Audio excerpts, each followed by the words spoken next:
We'll just talk about off the field for a bit. You bought back the leases, and you also refurbished the Starlite Rooms. I think Graham would put his hands up and say he wasn't interested in that. He was more involved in the football. How proud were you to see the Starlite Rooms, back and functioning as it was prior to the fire? Well, it's strange when you look back on the 4 years. I mean, I'm quite proud of a few things off the field. We enjoyed the FA Cup run on the field, but we're sitting in the stand as a supporter. You could give credit to the football management and the players. Off the pitch, we had a lot of support from local people and pulled that social club round so that the supporters had an entrance to the club, if you like. And instead of only effectively going into a turnstile somewhere around the ground, they were sort of mixing at the doorway to the football club and getting their tickets and going upstairs for a meal if they wanted to, at the bar and so on. And of course, Addison's bar at the back, which we created. So very proud of that. Very grateful for people like Terry Emmett and Martin Farmer and an old cricketing mate, Alan Edge, supervised the work. And we did well. It was nice to go to various functions, tribute bands or whatever, with the people that came out to it. Whether or not financially, it wasn't going to be a money spinner, but it was there for the football club supporters if they wanted to come to the club. I'm very pleased with that one. But the biggest success really was getting the leases back. And we do have a situation where Graham Turner came into the football club, I don't mean as manager, but taking it on as chairman and manager in 95, 96, where the football club was 1.2 million in debt. And it had somebody else holding the leases above him.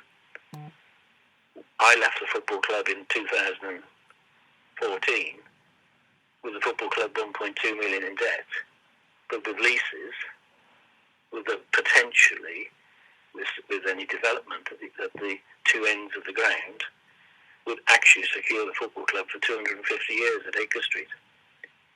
And I've read so much nonsense about, when we move into the Agambar era in a minute, that he's going to build houses, he's going to do this, do that.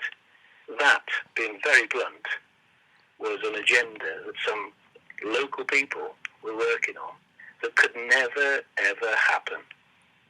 Because we spent 12 months having bought the leases back from the Richardsons.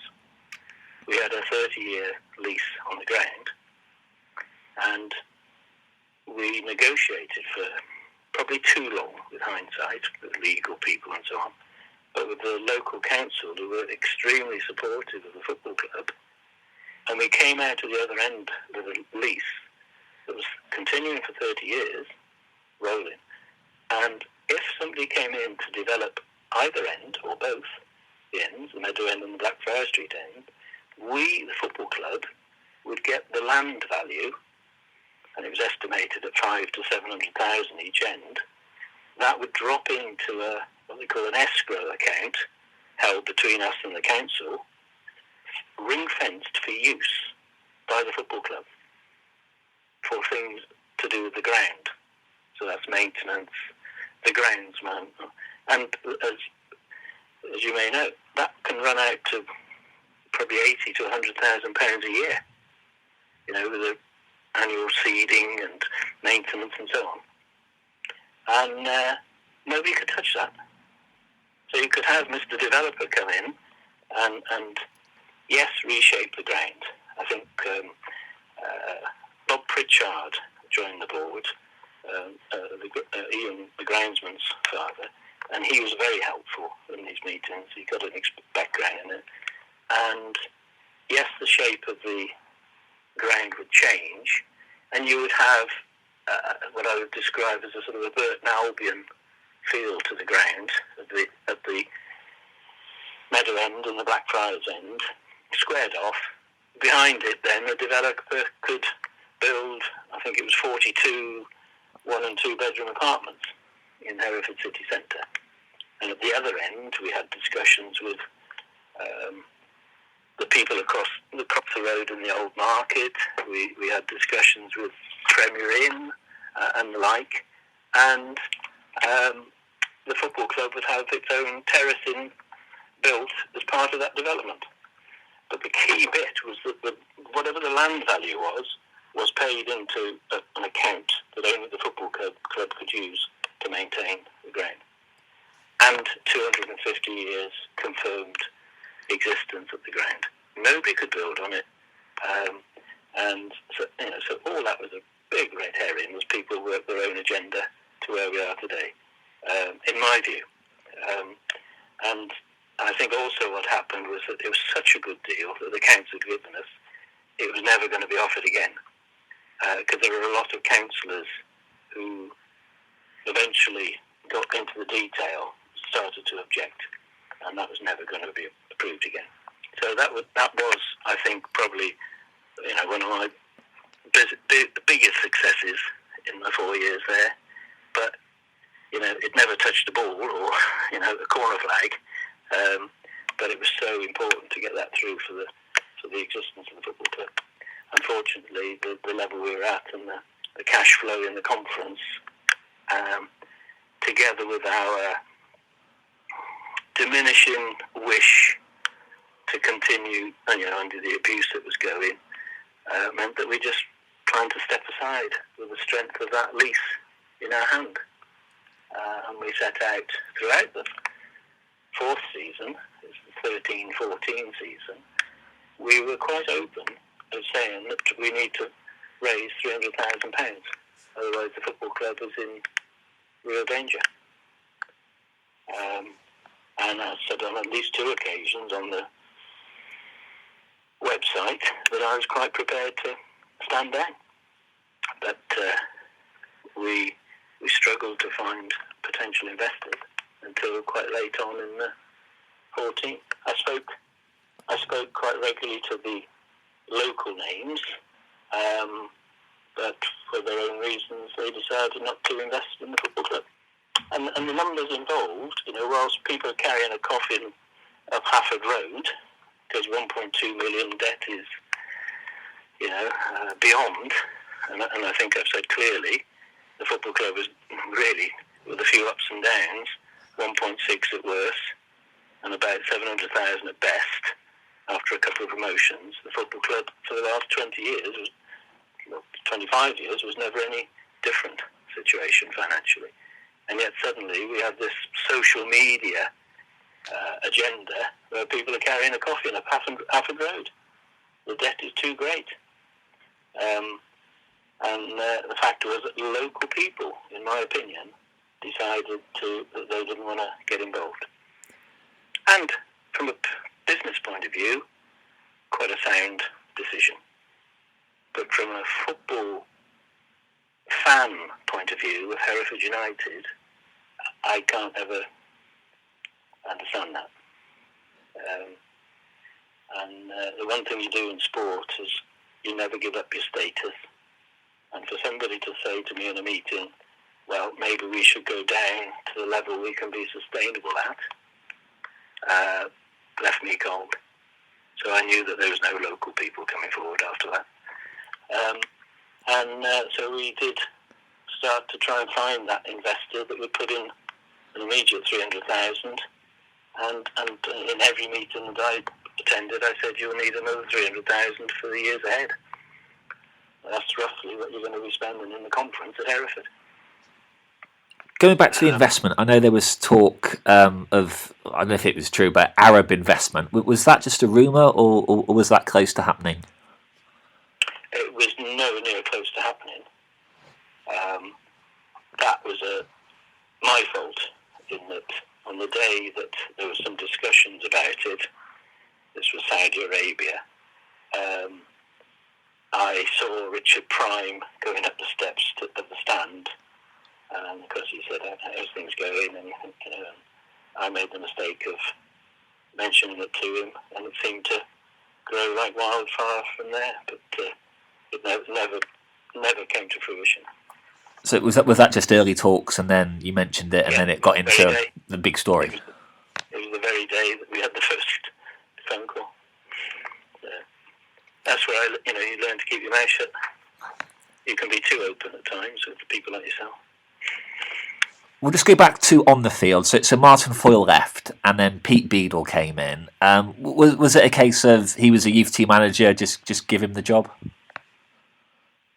Yeah, I mean it was shit or bust, if I'm allowed to use that phrase. I don't know, I can't remember how many Peter had. Was it 10 or 12 games? But firstly, we played at Wrexham, and it was poor. And I can't remember who was up there. I think Dave Preedy definitely was there, and maybe Grenville. And then you just look at each other and you just think. And I said, I think we've got to make a change. And we spoke to Martin Foyle that night. I was on the touchline at Wrexham and just said, look. And we agreed that we'd continue having the chat the next morning, but we just needed to make the change because he'd lost his momentum, he'd lost any ideas, and it was becoming very difficult for him, I think. And we were in danger of going down, without doubt, from the conference. And so we made the change, and I can remember knocking on the door of the youth office there, and Pete was there, and I think maybe Steve Jenkins might have been in there at the time, and I just said, what we've done, and will you be prepared to take it on? And they did well, after the initial poor performance at Tamworth, I can remember, you just think, nothing's changed. Because at the end of the day, they're the same players, for the most part, and you just got a fresh voice and trying to change things up. And again, rather like Richard O'Kelly, it started to turn, and culminated, of course, in that great day at Aldershot. And how did that change in the last 5 or 6 minutes? When you're trying to pick up a result at Chester, and you pinch your goal, and you go up and you go down, and it's an incredible day there. Great support. But I can tell you, I sat all afternoon looking across at the flag that said, David Keyte, you murdered our club.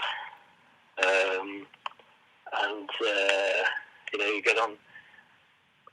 You don't usually have directors running on the pitch, and jumping into the crowd and things like that. But such was the relief that Dave Preedy, as I said, who's Hereford United through and through. I think it was Dave on the pitch first. And Colin Maddison and I probably took a more sedate route to the pitch.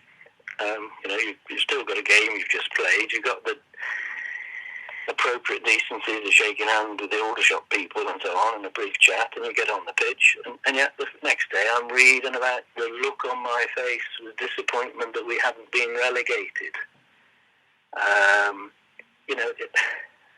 And you just think, where do you start? Why do you bother to take on that sort of social media rubbish? And who in their right mind who is trying to step aside, trying to get some investment, would want their asset, if you like, the football club, to be relegated to a lower level of football? Who in their right mind would think, if they saw any look on my face, that that's what it was? It does beg a belief, really, what some people think, and together with the world now of these keyboards, where we don't have 5 or 6 lads in a pub on a Friday night talking about the football, or Saturday night after the match talking about the football, where they're quite entitled to say how they think it went, and they finish their pint and they go home. Now you've got 1,000, 2,000, 3,000 people who are either making these comments online or reading them, and they used to say mud sticks, and eventually you can't take that on, in my view. Whatever you might say to counter it, there's certain people who wish to just dive all over it and jump on it. I listened to an interview that Paul McCartney gave about the breakup of the Beatles and how, looking back, he was always accused of breaking the Beatles up. And he knew that wasn't the case, and yet he read it so many times, and bearing in mind we're going back 40 years, he read about that, he said you start to believe it. Thankfully, by just moving on from it in life, like I know what we went through. I know why we made every decision we did at that time with the information we had. It's only with the benefit of hindsight that these people can become experts and say, Keyte's mistakes, etc., etc. It's rather like the situation we're in now with the government, where they're making decisions on the information they've got, and everybody becomes an expert when it doesn't quite go right. The social media is something else now. I met with Peter Hill once. I think it was the Alfreton match, second to last match. We had Jack Perks was in from the FA and Peter Hill. And Peter said to me, he thought that he had it bad, the abuse and what have you in his time in 1995, whatever. But he said, it's not as bad as what you get. And the difference, 20 years later, is social media. It's extortionate, the effect it can have on you. I didn't actually see it, but one